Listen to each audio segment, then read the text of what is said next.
Now our speaker for today is Rita Conrad, and Rita has been sharing messages with us regularly, and I'm always inspired by them and really appreciate them. And I'll say about Rita, and this is the highest compliment I can pay a person, and that is she's dedicated to following where Spirit guides. Come on, Rita.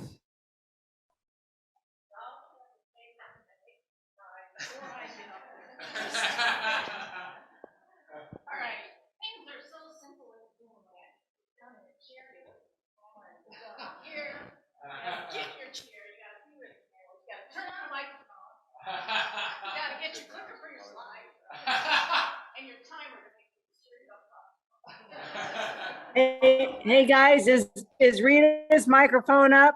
We can't hear her. Okay. Oh. Now is that better? Well, you just missed all the great things I had to say, so we're done now. Okay. So at any point as I'm doing the intro, if the slides would come up, that would be great too. Be prepared. Anything can happen, and anything will. So, well, March has been quite a month, hasn't it? As they say, March comes in like a lion or a lamb and goes out like a lamb or a lion. This one came in like a lion.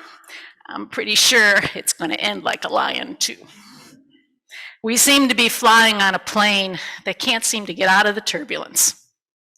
And the other day I found myself thinking about the great late comedian Gilda Radner from Saturday Night Live. And Gilda created this character called Roseanne Dana. And Roseanne Dana would probably look at the world today and say, you know, it's always something.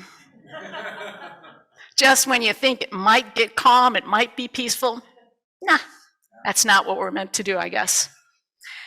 And when the Ukrainian crisis began, I have to say that I started down that proverbial rabbit hole of, oh, here we go again. But before I got there, I very fortunately got this email from Mari Abraham, who's a Canadian shaman. And she wrote this email to all of us. Dear blessed community, the times we are facing grow increasingly challenging in many ways, and yet at the same time, unfolding truths continue to awaken and support our calling and work as leaders of compassion, healing, and transformation, and that goes for everyone in this room and everyone out there. We do this for the entire earth and the whole of humanity. You are here for a reason.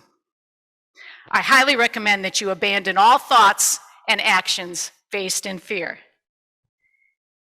If you are in fear, you are easy to control. Instead, I encourage you to connect with your breath and drop into your body, reclaiming the gifts of joy, bliss, happiness, pleasure, and gratitude. See these emotions as peaceful activism on a mass scale. Indulging in your sovereignty is not apathetic. It's an act of restoration and authentic reciprocity. It generates prosperity. If you want to shift the paradigm, lead yourself to the water. If you want to have that happen, remember that love always wins. Lights will find more lights. Love always wins, always has, and always will. And I love the way she signed it. In freedom, in authentic connection, in trust, in peace, in love. Mari.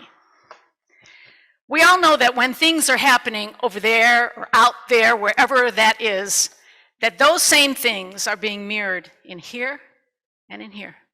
It gives us that opportunity to look at ourselves. I see the Ukrainians as holding up a giant sign to us saying, We believe in our strength and live to free ourselves. Do you? The Dalai Lama said, when we meet real tragedy in life, we can react in two ways, either by losing hope and falling into self-destructive habits, or by using the challenge to find inner strength. And in this same vein, the American theologian Thomas Merton said, if we attempt to act and do things for others or for the world without deepening our own self-understanding, our own freedom, integrity, and capacity to love, we will not have anything to give. All we'll be doing is communicating nothing but the contagion of our own obsessions, our aggressiveness, our own ego-centered ambitions. So how do we deepen our self-understanding? All of us have our own spiritual practices. How do we build our own strength and our own internal freedom? You've heard that word a lot in the music and in the readings today. First, remember these words from Charles Fillmore. God as principle is the absolute good expressed in all creation. People always, the very first question people tend to ask when something bad happens is, where's God? Where's the good in all this? There is good in everything if you see it, if you look for it. The Reverend Paul Hasselbeck wrote in Heartfelt Metaphysics, it does not mean that everything we see or experience is good. It simply means that the good, order, harmony, perfection, underlies everything as divine ideas and is ever available regardless of the situation. We do well, however, to remember that the source is truth and decide to see only the good and express only the truth. Be aware of what you make of any situation. Choose to see and affirm the divine essence and potential in the situation. And ask yourself, how do I use this for good? Several years ago, I had a coworker who used to drive us all crazy because every morning he'd come in and he'd say, it's all good. No matter what we have to face today, it's all good. And we were a very small group. We were 3 people, and we had each of us, we had 1,800 faculty that we served. And it wasn't like, you can take 600, I'll take 600, you take 600. It was, no, you take 1,800, you take, because we were all experts in what we did. So frequently our vice chancellor would just bring up these wonderfully divine ideas. And he'd come in and he'd say, hey, guess what we have to do today? And we'd sit around the table and brainstorm. And shake our heads and go, I don't know how 3 of us are going to do this. And he'd say, it's okay. It's all good. It's all going to work out. And don't you know, it was all good. And we were a really energetic, powerful group that contributed to this organization and felt good about what we did because it was all good. We were in the midst of things and we go, he'd tell us it's all good. And that's what we did. So how do I use this for the good? And today, as I read headlines and parts of stories, I'm looking for the good, and there's a lot of good out there. We've seen people come out of the woodwork, famous people, rich people, saying, I can do something about this. Every day, people saying, I can do something about this. And recently, there was a Ukrainian reporter who said, we're not only going out with our cameras and filming the devastation. He said, we're looking for what good is happening in the country because that's where we get our energy. And he said, one of the things we found is that all the restaurateurs had closed the restaurants and instead turned them into field kitchens for the soldiers and for each other. And he said, the remarkable thing about this is that these people are all immigrants. They could have left as soon as this started, but they stayed and they decided how they were going to contribute. So when the situation in the Ukraine is getting you down, let me remind you also of that little story in 1 Samuel 17, where that young boy walked out into a field and chose to fight the very experienced warrior. No one believed in David. Everybody told him, go home and tend the sheep. This is not for you. But he had faith, and he did it. And we all know the end of that. So when you think of the Ukraine, and you may think that it doesn't look quite the way you hoped it would look, you just remember that story. Next. Oh, sorry.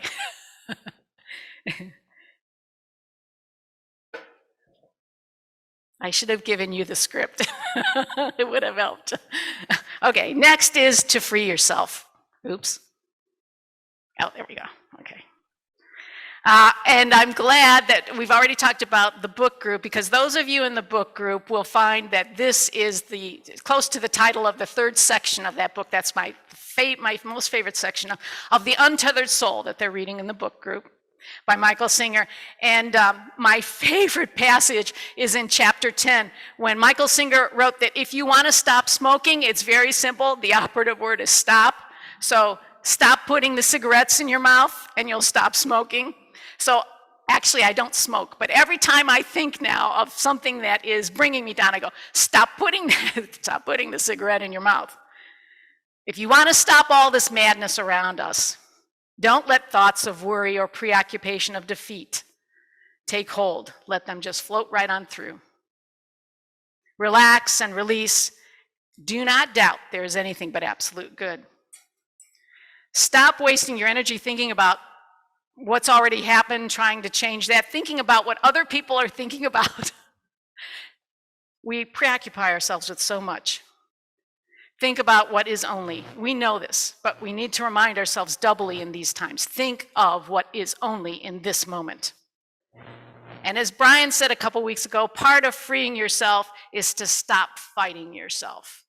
And certainly in the last couple weeks, ever since you said that, Timber said it again last week, stop warring with yourself.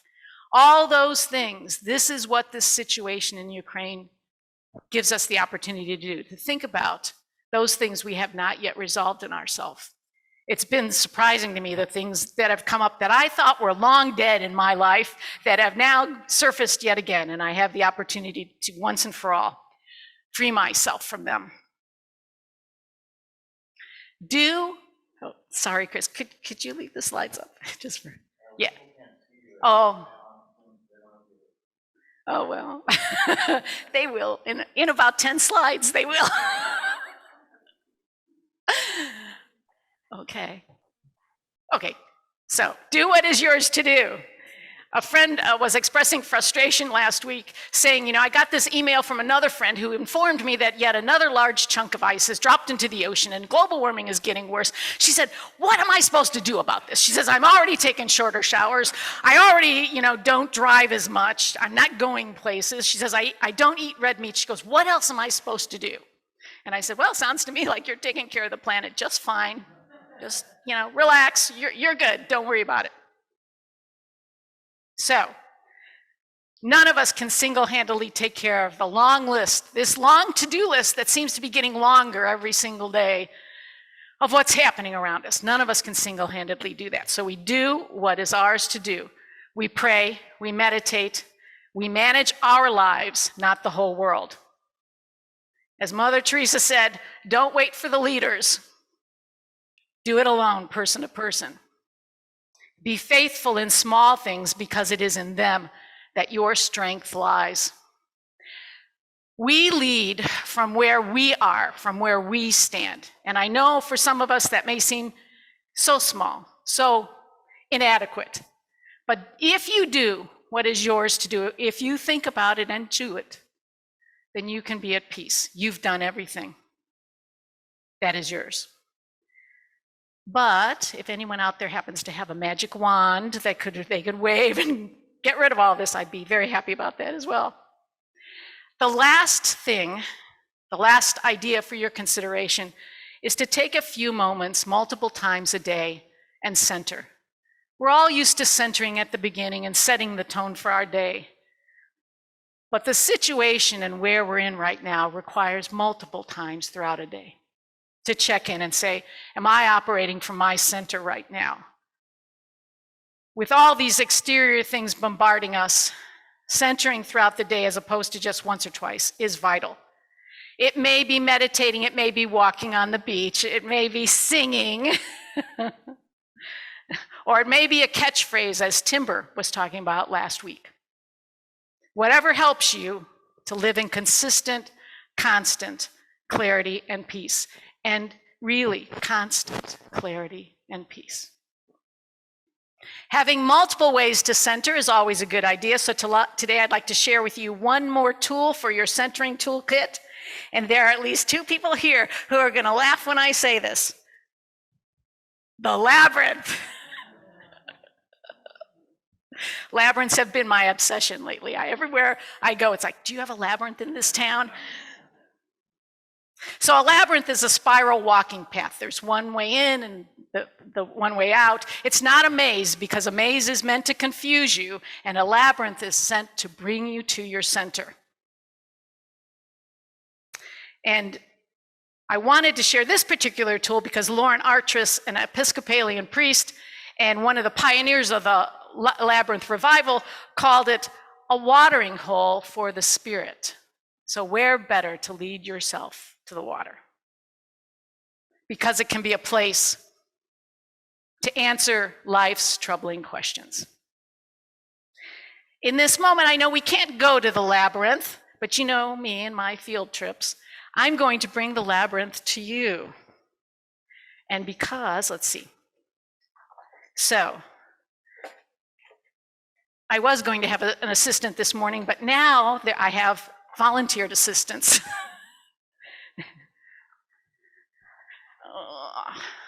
Yeah. And I need that up because they're going to lose sight of me, unfortunately. Zoom, you're going to lose sight of me. And Zoom, what I want to talk to you about, all of you on Zoom, is that in the chat box is a link that you can go to where you will see 7 labyrinth examples. Click on one of those and bring them up on your screen. Or if that doesn't work, this is the bringing you to the water labyrinth. If that doesn't work, I have provided this screen, and you can use this on your computer screen or on your phone screen as your practice labyrinth. So here at the Victorian, we have 2 to choose from. The very first is the Cretan, that very simplistic one that's on the front side. And that is also called the classic 7th circuit because it represents the 7 chakras. And it is meant to help us discover answers to the complexities of life. The one on the other side, unfortunately, uses the name maze in it, but it is not a maze, it is a labyrinth. And it comes from the spiritual tradition of the Tohono O'odham tribe in Arizona and New Mexico, where Larry and I lived. It can be used to get in touch with the creative process. So if you're trying to give birth to a new idea, this is the labyrinth for you. And if you're trying just to discover and answer questions, this is the labyrinth for you. So I want you to choose your labyrinth right now and place it on your lap. Do you want to do this too? Oh, did you? Oh, okay. Okay. Oh, I'm sorry. Thank you. Yes, I'll breathe here. Okay, great. All right. So am I good to go? Okay, good. All right. So choose your labyrinth, quiet your mind, and choose your walking finger. And I suggest using your non-dominant hand if you can. Yeah, it's not a requirement. People are like, oh, my other hand, I don't know if it works. Whatever feels good, whatever. So as you begin your walk, you may choose to enter with an intention or just be open to whatever comes to you. Breathe smoothly, move at your pace. And when you reach the center, pause to take several deep breaths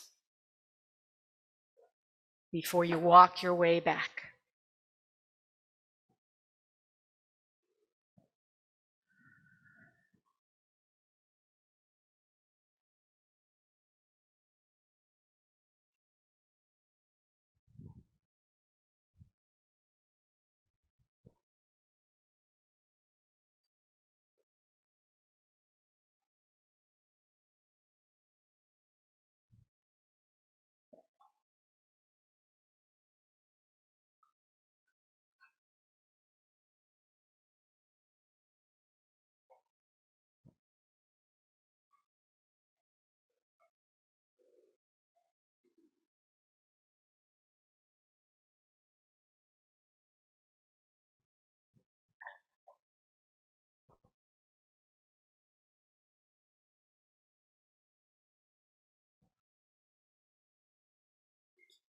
When you've completed your walk,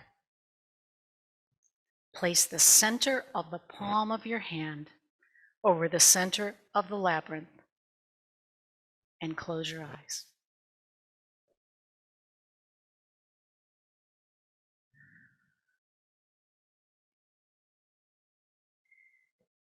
In this moment, in this place, I remember who I am.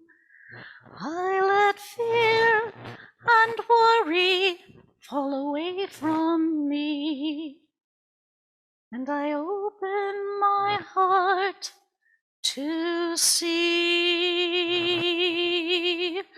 There is only love. There is only love.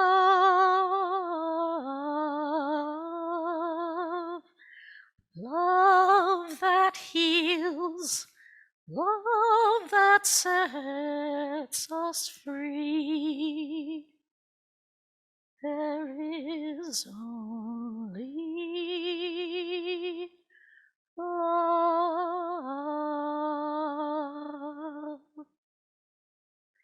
And so we end our very short walk.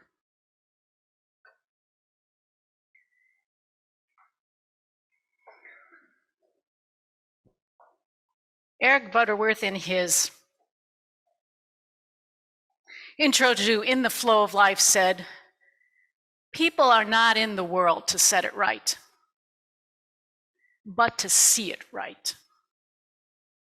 And if we want to shift that paradigm, it means we're going to have to see the paradigm. And that only comes from our center and leading ourselves to the water. And so it is.